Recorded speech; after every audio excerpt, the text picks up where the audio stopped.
Ya ini kan bukan objek penelitian. Kan sudah menghina saya sehina-hinanya. Sudah menuduh ijazah itu ijazah palsu. Sudah merendahkan saya serendah-rendahnya. Ya nanti dibuktikan lewat proses hukum. Nanti akan kita lihat di proses di pengadilan seperti apa. Artinya kalau untuk pelaporan itu bisa untuk peringatan ke pihak lain gitu nggak Pak yang melakukan yang sama? Nanti akan menjadi pembelajaran kita semuanya. Dan menurut saya hari ini dalam tantangan global yang sangat berat, yang diperlukan negara kita adalah sekarang ini kompak, saling berangkulan, menjaga persatuan kesatuan, terutama elit-elit dan seluruh masyarakat, agar tantangan berat yang dihadapi semua negara yang kita hadapi itu bisa kita selesaikan. Bukan hal yang mudah sekarang ini. Harus semuanya berangkulan, bersatu menghadapi tantangan global yang tidak mudah. Ya, saya rasa itu. Nggak datang ke sidang hari ini seperti apa Pak? Semuanya sudah kita berikan kuasa kepada tim kuasa hukum, baik untuk mediasi maupun untuk urusan gugatan perkara. Artinya siap untuk menuju sidang pembuktian nih Pak? Siap untuk melanjutkan sidangnya? Iya. Kalau lanjut ke persidangan nanti apakah nanti juga akan datang Pak? Jika nanti lanjut mediasi selesai lanjut ke persidangan apakah nanti akan datang? Kalau diperlukan. Pun akan juga membawa ijazah? Kalau diperlukan. Siap. Pak yang lain Pak? Kemarin misalnya kita di Polda Metro Jaya diharuskan membawa ijazah asli, ya kita bawa. Semuanya dari SD, SMP, SMA, universitas semuanya kita bawa. Saya akan menyerahkan, kalau memang saya dipanggil untuk mengklarifikasi hal-hal yang perlu diklarifikasi, ya saya datang. Ini menyerahkan, tentu saja menyerahkan dokumen yang saat ini sangat penting. Saya mengutusnya orang yang saya percaya. Siap. Pak, berarti sekarang posisi ijazah aslinya masih ada di baris? Di baris krim. Nanti kalau sudah selesai pasti akan diberitahukan, kemudian kita ambil. Seluruh ijazah Pak? Iya. Mulai dari SD sampai kuliah? Masih di sana yang SMA sama yang kuliah. Supaya tahu ya, di baris krim itu ada aduan. Ada aduan dari seseorang. Sehingga kemarin kita juga diundang untuk menyerahkan berkas ijazah asli baik yang universitas sama yang SMA, SMP, SD kita berikan. Sampai sekarang masih di sana ijazahnya. Yang kedua ada yang kita melaporkan itu di Polda Metro, itu beda lagi. Ada lagi yang di sini di Solo itu perdata, beda lagi. Teman-teman ini insya Allah mewakili rakyat Indonesia. Yang kita cari adalah kebenaran dan kejujuran. Jangan khawatirkan kami. Insya Allah kami sudah siap lillahi ta'ala. Akan tetap kita perjuangkan apa yang harusnya benar kita katakan benar. Kalau memang itu tidak benar dan palsu, kita katakan palsu. Perkembangan menarik seperti tadi yang sudah saya infokan dan disampaikan langsung oleh Pak Ahmad Basiruddin. Detik ini juga kebetulan Joko Widodo memberikan laporan langsung di Polda Metro Jaya. Itu bagus, berarti masuk perangkap. Berarti apa? Memang dia harus menunjukkan ijazahnya. Karena yang kita tuntut adalah ijazah yang disebut asli. Dan kalau nanti pemeriksaan itu ternyata di luar apa yang kita sajikan selama ini, ya kita siap adu data, adu kebenaran. Insya Allah apa yang sudah saya lakukan, Dr. Risman lakukan, Pak Rizal Fadilah Sarjana Hukum lakukan, dan Dr. Tifa lakukan, itu kita tidak membohongi ilmu pengetahuan. Kita melakukan apa yang seharusnya kita katakan. Jadi teman-teman semua, sebagaimana tadi saya sampaikan, kalau memang terbukti nanti bohong, ya konsekuensinya jelas. Dan yang terakhir, ya, ini bukan ujung dari perjuangan kita. Perjuangan kita masih panjang. Selamatkan Indonesia dari tragedi yang luar biasa buruk dan memalukan ini. Kalau ada orang yang mengatakan, buat apa Delta sudah lengser? Ya, tapi tidak bisa. Orang yang sudah pernah memimpin selama lebih dari 10 tahun itu melakukan hal-hal yang di luar nalar. Apalagi masih ada yang sekarang di kekuasaan, indikasinya melakukan hal yang sama. Ya, bapak. Ya. Ini tidak kalah dunia. Ya. Buah itu tidak jatuh jauh dari pohonnya. Sama mulai dari pendidikan di SMA, S1, dia bahkan mengaku-ngaku S2, itu semuanya bodoh. Ya, semua ada buktinya. Insya Allah kita akan bergerak bersama. Sekali lagi terima kasih kepada seluruh masyarakat Indonesia yang diwakili oleh teman-teman semuanya. Kita tetap berjuang dan Tuhan tidak pernah tidur. Gusti Allah SWT tidak sare. Insya Allah kita berjuang dan Allah SWT meridhoi perjuangan teman-teman semuanya. Alhamdulillah, sebagai warga negara yang baik dan didampingi oleh sahabat-sahabat semuanya, saya tadi menjalani klarifikasi, undangan klarifikasi yang pertama pada hari ini Kamis ya 15 Mei 2025 dengan surat yang memang sudah saya terima baik secara fisik maupun secara elektronik ya, jadi saya harus datang.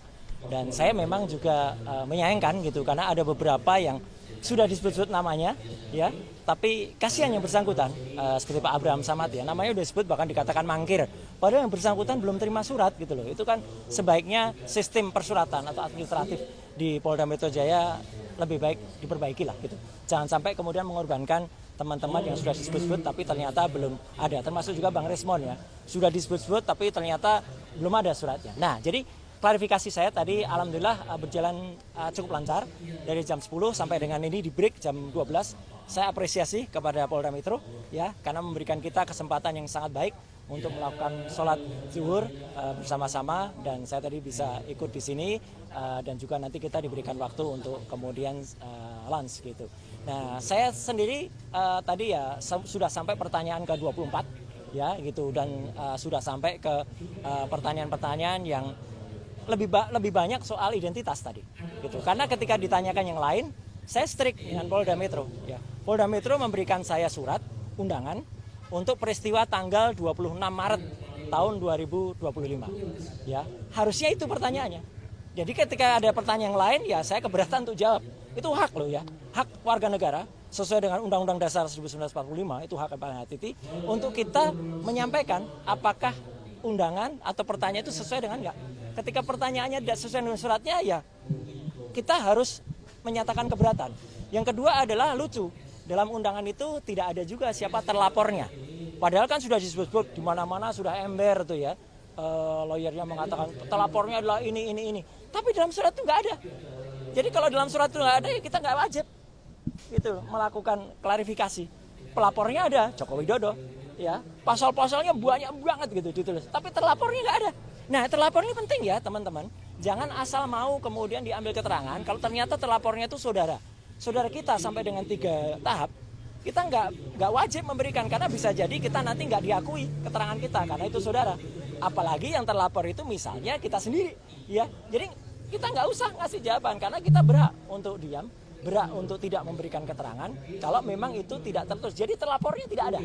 Ini penting banget ya, terlapornya. Yang kedua adalah locus delicti dan tempus delicti 26 Maret itu saya berpegang ke situ. Jadi kalau bukan itu yang ditanyakan, Saya keberatan untuk jawab. Kemudian satu lagi adalah barang buktinya. Itu disebut undang-undang informasi elektronik bla bla bla bla. Mohon maaf sekali lagi, saya ikut merumuskan undang-undang informasi dan transaksi elektronik. Jangan sembarangan menggunakan pasal itu untuk mempidanakan orang. Ya, undang-undang informasi transaksi elektronik dibuat dengan niat baik agar Indonesia itu terlepas dari dikucilkan ke dunia internasional karena kita tidak memiliki undang-undang dalam bidang e-commerce. Jadi pasal-pasal itu adalah misalnya untuk 32 dan 35. Itu misalnya untuk seseorang ngirim bukti transfer kepada teman. Tapi bukti transfer direkayasa, diutak-utik. 1 juta dijadikan 10 juta. Nah, itu yang dipidana. Ada orang misalnya ya posting ini ijazah asli gitu ya. Tapi ternyata yang punya ijazah nggak mengakui kalau itu asli. Ya, kader partai itu. Ya, dia yang harusnya bisa kena itu. Dia bisa kena 8 tahun atau 12 tahun. Sedangkan Dr. Resmond, Dr. Tifa, saya tidak melakukan apapun terhadap barang elektronik. Dan yang penting apa? Barang elektroniknya nggak ada. Jadi dokumennya saya tadi tanya, mana dokumen yang dilaporkan? Nggak ada, Pak. Loh, kalau nggak ada ya gimana penyidik? Gitu loh. Kenapa nggak ada dokumen elektronik? Ini Undang-Undang Informasi dan Transaksi Elektronik. Pasal 5 ayat 1-nya harus ada dokumen elektronik. Jadi kalau dokumen elektroniknya nggak ada, sama saja dengan kita, tiba-tiba Bang Rustam ini, tiba-tiba dituduh melakukan, maaf ya, pembunuhan. Tapi mayatnya nggak ada. Gimana bisa dituduh beliau melakukan pembunuhan? Bahkan kalaupun ada mayatnya diperiksa dulu, diforensik dulu. Benarkah mayat itu terbunuh atau dibunuh? Kalau Bang Rusman tiba-tiba ngaku aja saya, oh ya saya mau, ya kasihan beliau dong. Jadi saya ngajak teman-teman untuk lebih berpikir ya, termasuk juga penyidik ya. Jangan Anda mau ya diminta untuk mencantumkan pasal-pasal yang bukan peruntukannya gitu loh. Jadi 3 itu yang kemudian saya pertanyakan ya, diselundupkan pasal itu. Jadi sekali lagi teman-teman, saya tetap mengapresiasi Polda Metro dan saya cepat ya jam 10 tadi itu sudah 24 pertanyaan ya. Kalau rata-rata pada sampai 40-70 ya insya Allah nggak sampai sore ya, atau nggak sampai malam lah. Mungkin sore nggak apa-apa lah, kami ngobrol-ngobrol sambil ngasih kuliah kan nggak apa-apa. Gitu. Jadi kita ngasih kuliah tentang undang-undang ITE tadi di dalam itu. Ini naskah akademiknya gini. Ini harusnya pasal ini digunakan. Oh siap bang. Itu. Jadi itu yang benar. Jangan asal mau kita dipaksa. Orang itu harus tahu hukum. Tapi jangan sampai orang itu kemudian dipaksa untuk menjalankan hukum yang tidak pada semestinya. Itu saya kira. Pak Roy, ini kan tadi kan juga disebutkan di tanggal 26. Sebenarnya apa sih yang terjadi? Karena kan sebelumnya kemarin Pak Michael juga sempat ditanyakan tanggal 26 itu apa sebenarnya yang terjadi, Pak? Saya tidak berhak menjawab tanggal 26 itu apa. Nanti saya dikira ST. Yang jelas tanggal 26 itu saya sedang melaksanakan buka bersama ya di rumah makan Oma apa gitu ya. Itu kegiatan saya. Ya, yang lain ya saya nggak tahu, silahkan penyidik tahu. Yang jelas saya tanggal 26 itu kita lagi buka bersama dengan komunitas otomotif saya. Itu di rumah makan di daerah Kemang. Silahkan diperiksa di situ. Kalau ada CCTV saya cek di situ. Tapi perkara apa yang terjadi, silahkan ditanyakan ke yang lain yang tahu. Saya keberatan untuk menjebak teman-teman yang lain. Nggak boleh juga kita. Kita tuh di situ diajak jujur tapi juga harus cerdas. Jangan kita jujur tapi malah nyeret-nyeret yang lain. Gitu loh. Ya, jadi saya juga ajak jujur ke kepolisian. Ya, kalau pelapornya ada, terlapornya nggak ada, gimana ini laporan? Bisa, gitu ya. Oke, saya kira itu ya, Mas. Assalamualaikum warahmatullahi wabarakatuh. Waalaikumsalam. Salam sejahtera untuk kita semuanya. Di kesempatan sore hari ini, ya, sore ini jam berapa? Jam 3, ya. Saya secara pribadi dan kami secara keseluruhan itu mengaturkan terima kasih yang sebesar-besarnya, khususnya kepada Bapak Kapolri, ya, Pak Sigit, ya. Kapolda Metro Jaya, Pak Karyoto, dan semua penyidiknya yang telah menjalankan tugas secara sangat profesional. Kenapa sangat profesional? Ya, karena saya tadi memang melakukan apa yang menjadi hak saya untuk menjawab pertanyaan-pertanyaan dalam undangan klarifikasi, dan alhamdulillah penyidiknya, saya nggak perlu sebut namanya ya, itu adalah juga melakukan sesuai dengan apa yang saya katakan. Jadi saya menjawab dengan detail semua apa yang ditanyakan sepanjang itu berhubungan dengan surat undangan yang diberikan kepada saya. Ya, jadi artinya itulah makanya saya juga berharap ya agar polisi itu bisa presisi ya, jadi bisa profesional untuk melakukan tugas seperti ini. Jadi artinya kalau yang memang itu yang ada dalam surat undangan, ya itu yang kemudian ditanyakan, ya tidak menanyakan yang lain atau bahkan melebar ke hal yang lain. Jadi alhamdulillah ya saya tadi sudah menjawab dengan detail sampai sekitar 26 pertanyaan ya dengan jumlah halaman sekitar 22 lebih ya. Dan saya juga menyampaikan jawaban saya atas pertanyaan-pertanyaan pada laporan. Dan saya juga saya tadi juga sampaikan dalam jawaban ya. Saya harap tugas profesional polisi itu persis sama yang dilakukan terhadap saudara pelapor ya. Pelapor itu melaporkan belum ada yang terlapor gitu. Jadi melaporkan atau membuat laporan ini pada tanggal 30 April 2024 dan langsung terbit hari itu juga ya surat perintah penyelidikan pada tanggal yang sama. Ini luar biasa. Ya, kalau ini dilakukan untuk semua masyarakat tentu akan sangat senang karena laporan bisa cepat dan kemudian tegas, presisi langsung. Hari itu juga lapor ke SPKT, hari itu juga langsung buat BAP, hari itu juga kemudian terbit surat perintah penyelidikan dan bahkan undangan. Ya, jadi saya harapkan sikap itu juga ada pada semua pelaporan yang ada. Jadi jangan membedakan masyarakat yang ada. Jadi kami ini juga dengan cepat juga diberikan undangan klarifikasi, tapi juga kami juga cepat juga bisa diselesaikan karena kita sama-sama insya Allah kita mengerti hukum. Ya, kalau kita mengerti hukum ya begini. Jadi artinya apa yang ditanyakan, apa yang dijawab, saya tidak perlu menjawab apa yang tidak ditanyakan, apa yang tidak ada dalam surat. Itu aja saya kira. Konfirmasi Mas, ya. Pelapor di tanggal 30 itu siapa? Pelapor di tanggal 30 itu yang saya baca tadi itulah insinyur tulisannya gitu ya. Ya, Insinyur Haji Joko Widodo. Tadi yang digali oleh penyidik di dalam apa saja yang terkait dengan laporan itu? Ya, 22 pelaporan itu banyak soal bagaimana dulu hidup saya, kisah saya. Ya, saya SD, SMP, SMA, ada ijazah semua ya. Ya, kemudian S1 UGM asli, S2 UGM asli, S3 UNJ asli. Ada itu ijazahnya? Ada lah, jelaskan semua gitu. Dan kemudian apa profesi saya sekarang? Saya profesi sekarang sebagai konsultan telematika dan multimedia. Kemudian saya diminta menjelaskan apa itu telematika. Telematika adalah telekomunikasi, media dan informatika untuk bisa menganalisis. Jadi saya saintis ya, menganalisis secara independen segala hal yang berbau dengan suara, foto, video dan lain sebagainya. Bahkan saya juga diminta dari menjelaskan perjalanan hidup saya. Ya saya jelaskan dulu saya sempat jadi dosen sekitar 8 tahun di UGM ya. Kemudian 10 tahun saya dosen di ISI, Institut Seni Indonesia. Kemudian saya sempat menjadi anggota KPI ya, Komisi Penyiaran Indonesia Daerah Istimewa Yogyakarta.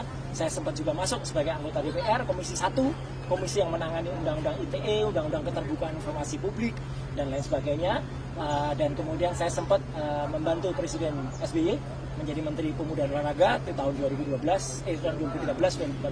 dan saya kembali menjadi anggota DPR lagi sampai dengan tahun 2019 dan sekarang saya sebagai konsultan independen. Jadi selaku konsultan independen, saya independen ya, saya berhak melakukan apa yang menjadi tugas saya dan kemudian saya berhak menyampaikannya kepada masyarakat sepanjang dengan ilmu pengetahuan dan menjadi keterbukaan informasi publik. Itu aja yang ditanyakan tentang itu. Kemudian tentang ada beberapa hal yang lain yang ditanyakan, apakah soal video begini, saya hanya jawab singkat saja. Apakah itu ada pada surat laporan tertanggal 26 Maret 2025. Ketika ditanyakan tidak terkait dengan itu, ya sudah. Jangan tanya saya yang tidak ada kaitannya dengan itu. Ya, jadi kalau sama tidak ada itu, jadi lokus dan tempusnya tidak sama dengan apa yang ada pada surat undangan, ya sudah, itu tidak perlu dijawab. Ibaratnya kalau kita mengerjakan ujian, ya teman-teman semua, ya masyarakat, kita diminta untuk belajar tentang fisika.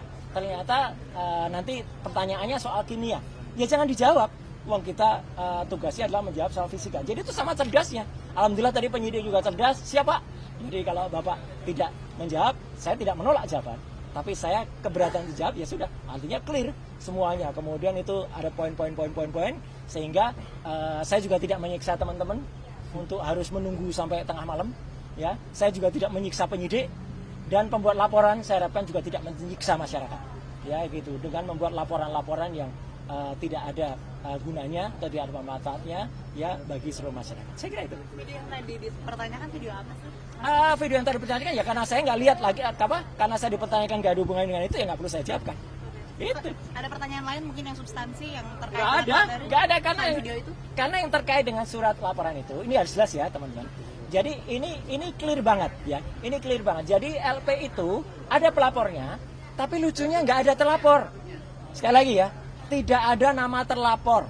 Jadi untuk para kuasa hukum yang kemarin sudah nyebut-nyebut nama, inisial dan sebagainya, hentikan tindakan-tindakan seperti itu tidak bagus ya untuk masyarakat. Karena ternyata tidak ada terlapornya. Jadi kalau tidak ada terlapornya, saya nggak perlu jawab. Karena kalau saya menjawab, jangan-jangan saya nanti jadi saksi. Kalau jadi saksi dan saudara yang terlapor itu adalah saksi saudara saya, ya saya nggak boleh jadi saksi. Atau misalnya yang terlapor itu adalah untuk pribadi, loh saya malah nggak boleh lagi itu untuk menjawab seperti itu. Daripada itu mubazir, ya lebih baik dari awal saya tanyakan terlapornya mana. Ya, ketika tidak ada terlapornya, ya sudah, saya senyum saja. Penyidik juga ngerti, ya Pak, nggak ada terlapornya, kita masukin. Nah, yang kedua adalah lokus dan tempusnya sudah jelas banget. Ya, terjadi di Jakarta Selatan, nggak ada Rabunya, tapi tanggal 26 Maret 2025. Udah, sepanjang tidak ada pertanyaan soal itu, ya nggak perlu kita jawab. Ya, karena itu pertanyaannya menyangkut soal itu. Kemudian yang paling penting lagi, saya juga mempertanyakan, ini kan ada pasal. Ya, di samping pasal 311, 310, 27 ayat A, ada juga pasal yang mau dimasukkan ke dalamnya, ya, pasal yang diselundupkan. Saya nggak tahu menyelundupkan siapa, ya gitu. Itu pasal 32 dan 35 Undang-Undang ITE. Kebetulan dulu saya ikut merancang Undang-Undang ITE bersama teman-teman yang lain. Pasal itu tujuannya, sekali lagi saya ulangi, adalah untuk transaksi elektronik supaya Indonesia itu diselamatkan dari perdagangan internasional dan kita bisa ikut. Bukan pasal untuk mempidanakan orang.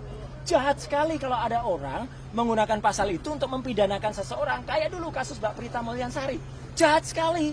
Ya, Omni Batavia waktu itu mempidanakan Mbak Prita gitu loh. Sama dengan ini. Karena pasal itu ancamannya sangat tinggi. Dan pasal itu misalnya, saya kasih contoh. Ada orang ya mentransfer 1 juta. Kemudian dalam bukti transfernya, saya ubah jadi 10 juta. Itu saya bisa kena pasal itu di pasal 32. Ada orang memposting sebuah dokumen elektronik, namanya ijazah misalnya. Dia katakan itu asli gitu. Padahal ternyata orang yang punya ijazah mengatakan, saya nggak pernah mengeluarkan ijazah itu loh. Lah berarti yang memposting ijazah itu salah seorang kader dari partai itu. Kena pasal itu harusnya. Justru itu ya kalau yang smart begitu. Jadi saya tadi tanya, dokumen elektroniknya mana? Belum ada Pak dokumen elektronik. Ya sudah. Kalau belum ada dokumen elektroniknya ya nggak usah diterima. Jadi saya tadi tidak minta berhenti, tapi memang selesai pemeriksaannya. Selesai karena nggak ada lagi yang bisa ditanyakan, ya. Karena jawaban saya smart, sharp pada pertanyaan-pertanyaan yang harusnya ditanyakan. Dan penyidik sekali lagi anak buah Pak Kapolda dan juga anak buahnya Pak Kapolri menjalankan itu dengan baik. Dia juga nggak ngeyel, ya. Dia tanya, oh iya Pak, baik Pak. Kalau profesional dan malah kita kasih kuliah tadi panjang, Mirga ngobrol di dalam bagus sekali. Dan juga bagus, jam 12 tadi saya diberi waktu untuk sholat zuhur, makan, sholat, kemudian juga hari ini begitu sudah selesai, ya selesai, udah di print, clear, semua sudah saya teken, tanda tangan, ya. Dan saya berharap hal yang sama terjadi pada teman-teman yang mungkin ikut diundang, ya. Saya harapkan mereka menjawab dengan sharp, and clear, and clean, dan smart. Pak, tadi next agenda kira-kira ada di belum ada ya, berarti belum ada karena selesai ya, karena pemeriksaan saya selesai. Saya tidak minta berhenti atau dihentikan, tidak, ya. Anda tahu teman-teman, saya alhamdulillah sehat walafiat, ya gitu, jasmani, meskipun rohani saya tadi udah bilang di dalam, saya rohani agak lihat ini apa nih pasal kok banyak sekali kayak gini, ya gitu. Jadi kita juga berhak menanyakan loh. Jadi teman-teman kalau diundang itu jangan seperti tiba-tiba kita dituduh sesuatu yang nggak jelas pasalnya. Pasalnya kita pertanyakan. Kebetulan pasal-pasal itu saya ikut membuat dulu. Saya jelaskan ini loh maksudnya begini. Di naskah akademiknya ini loh. Jadi harus ngerti pasal itu. Bukan asal kemudian ada pasal ini dipakai untuk mempidanakan orang. Jangan sampai ya. Jangan kita malah justru memiliki mens rea atau niat kurang baik untuk mempidanakan orang. Okay. Mas Roy, siapa lagi yang diperiksa? Masih ada Dokter Tifa di dalam. Dan moga-moga Dokter Tifa juga sama. Moga-moga bisa smart dan menjawab. Tapi ya kita berdoa saja dan moga-moga kalau ada teman-teman yang lain ya, saya berharap tidak banyak lagi yang harus dibuat dipanggil atau bahkan dibikin susah dengan ada laporan yang nggak jelas. Ini laporan nggak jelas ini. Laporan kok nggak ada yang terlapor. Sekali lagi loh ya, bohong kalau dikatakan sudah ada terlapornya. Nggak ada. Dalam klarifikasi itu belum ada terlapornya. Ya, itu ya saya kira. Oke, terima kasih.